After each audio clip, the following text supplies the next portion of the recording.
Good evening, everybody, and welcome back to the channel. So I've got the Gleaner back here at the shop. It's 8 o'clock at night. I'm tired, but it needs its variable speed head drive pulley rebuilt. So the bearings went out on it. I was picking with it today, and actually it started doing this last night. It started, the sound of a dry bearing, and then it just got worse and worse and worse.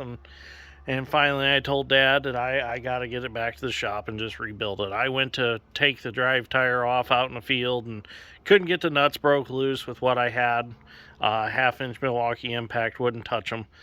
Didn't have a torch to heat them, so I told Dad I'll just take it back and do it in the shop.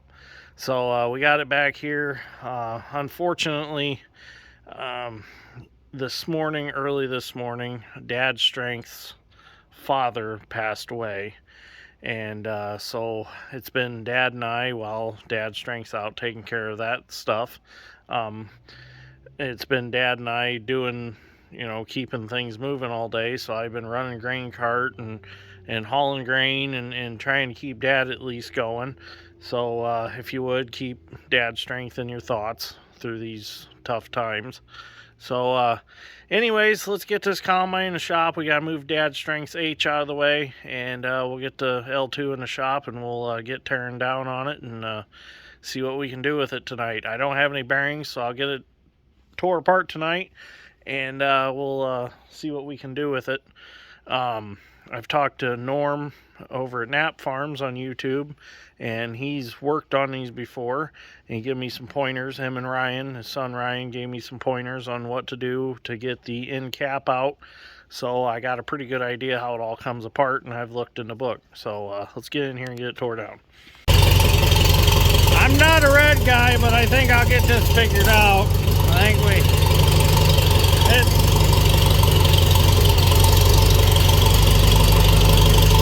this little devil turns pretty tight. Oh, look at there. We'll just put it right up here.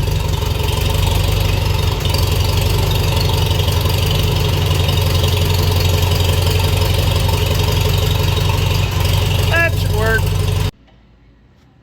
So my plan is I need to get the cab door side tire off. So I'm going to bring the Gleaner in as tight as I can over to that side. And then I should be able to bring the Bobcat in here, back in between these posts a little bit into the new addition, and be able to drive in with the forks and lift that drive tire off. So that's the plan. Let's see if it works. So before we bring it in, we need to drop off the head. I don't want it in the shop. And I got a slight wiring issue I need to fix. So while it's here, as you can see, the lights are flickering.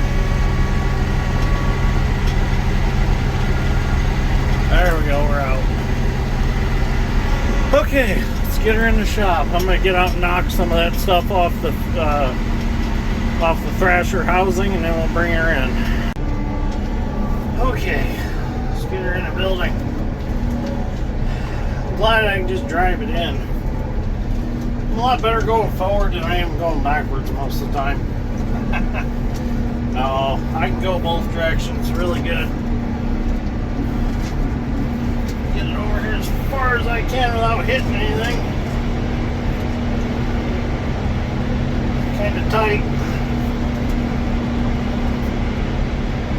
Oh, that'll be perfect right there. I should be able to sneak in here with Bobcat and get that tire off. Well, there's the combine tracks ready to go on. So, should have plenty of room to get in there beside it.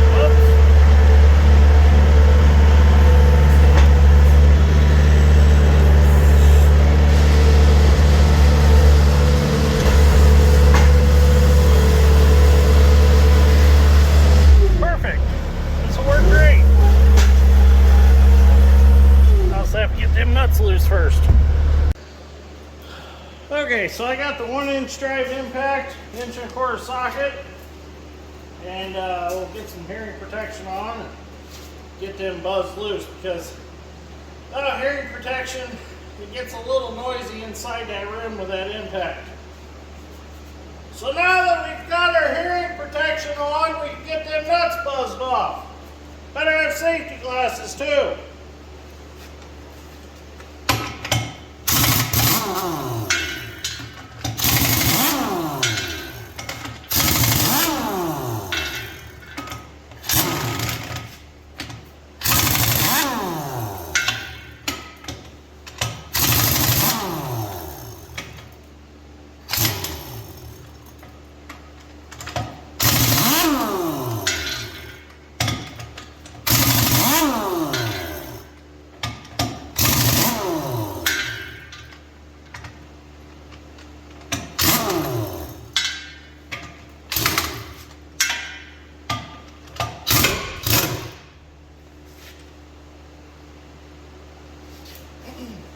Okay, we'll leave that last one on there till we get the Bobcat in position. We'll take it out. Definitely, that big impact made short work of that. Unless it was the old Rusties I sprayed on earlier. Okay, tire's ready to come off. So really, to get to this variable speed head drive, you really don't have to take the drive tire off, but being as I have the bigger drive tires, there's just not much room behind there. So to make things just simpler, we're gonna just pull the drive tire off.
Okay, there we go.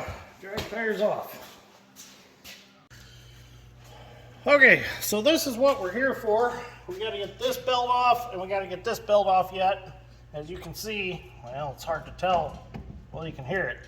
The bearings are out of this variable speed drive here. So let me grab some tools real quick. I'll get those belts peeled off.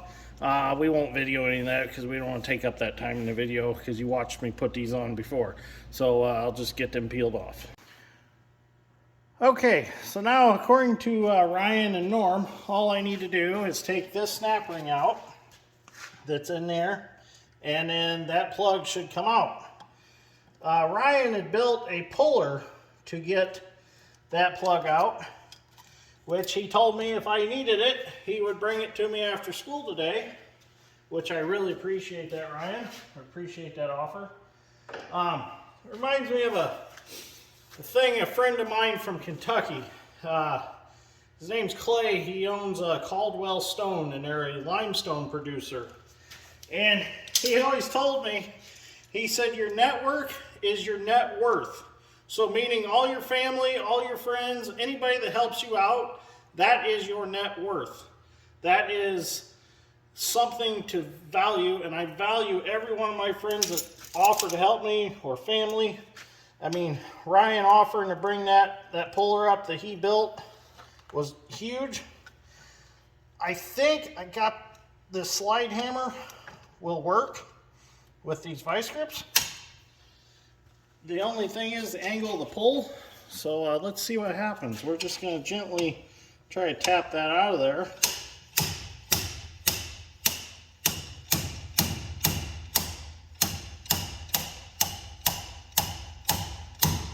Look at there. Oh, we're hitting my... There we go. That worked. That's what's in there. It's just some O-rings and that plunger. So actually, with the IH heads, I don't use this.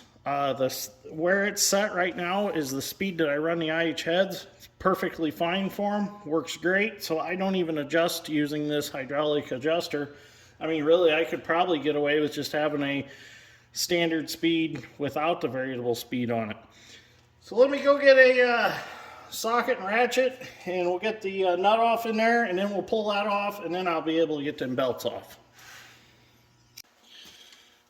So I got a 1/16" socket that should take that nut out. So Ryan's puller would work great if you had the tire on and in the way, because the way he designed it, it goes over here, a bolt goes in from the side and actually goes in that fitting, and then you tighten another bolt here and it pulls that out. So real good design, something that he just came up off the top of his head with, which is awesome. Some of the best tools are built that way. So this is a lock nut in there, a nylon lock nut. There it is, it's in my socket. So now, with a little bit of luck, and I shouldn't have left that damn jack handle there, and I end up falling over this son of a bitch. Oh man, rub it on the pants. Now, look at there. Come off, sweet. A lot of iron there. Cast iron. Oh, there's a problem. Yep, that inner bearing dried out. Oh boy. Oh, she spun on the spindle a little bit. Oh no. Hopefully. I'll have to clean that up and look at it. Oof. This might not be good. This might be a Worthington trip. Let me clean it up and have a look at it. Okay, so I got this spindle cleaned up, and it's basically just like a spindle on like a boat trailer or something like that. Nothing too special. The only thing is this is one of them bearings that the seal is made onto the bearing. So that might be pretty hard to find at Napa. So tomorrow I'll go to Napa and see what I can come up with. If not, I'll have to try to go to a Gleaner dealer, Agco dealer, and see if I can find one. Oh, Dad's back. So there is a good number on this seal. You can't see it on camera. The only scary thing is, that's the only scary thing, but I think if I peen the hell out of it with a good center punch, we might be all right. Maybe. We'll see. So the bearing and the pulley itself, that little bearing, that one's probably all right, but we're going to replace it anyways, of course. But, ow, fingernail. But for sure, that one dried up and just took a crap, I guess. That's the sad part about this, is there's no way to grease them inner and outer bearings in these. I don't know why they couldn't have made a way to grease them. I guess, you know,